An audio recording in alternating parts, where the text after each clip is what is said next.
First, remove all sharp objects from your body. Una, tanggalin ang lahat ng matutulis na bagay sa inyong katawan.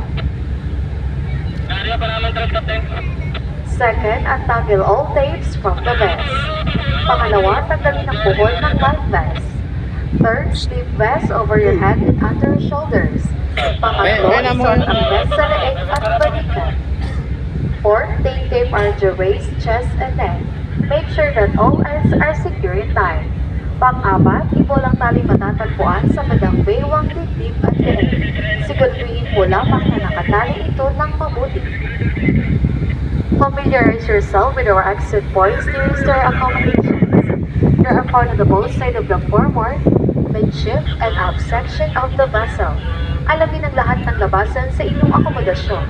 Makikita po ang mga ito sa magkabilang bahagi ng barko sa bandang unahan, gitna at dulo ng ating barko.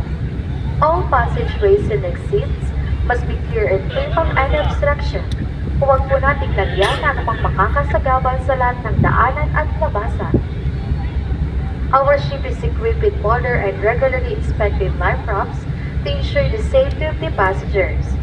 Each life raft is provided with sufficient life support supplies. Our working crew will direct further emergency proceeding during actual situations. Ang ating barko ay may mga life raft upang matiyak ang kaligtasan ng bawat isa sa oras ng pangangailangan. Ang bawat life raft ay may sapat na kagamitan para sa anumang emergency. Ang aming mga crew ay mayroon din pagsasanay at sapat na kaalaman upang tumulong sa inyo sa lahat ng pagkakataon. Ladies and gentlemen, you have just seen the proper way of using the life vest. If you have more questions, please don't hesitate to approach any of our crew who will be more than happy to assist you. Inyo pong napanood ang tamang pagsuot o paggamit ng life vest. Kung may karagdagang katanungan, huwag po kayong matubiling humingi ng tulong sa ating mga crew. Thank you and have a pleasant trip with us. Maraming salamat po at maligayang paglalakbay.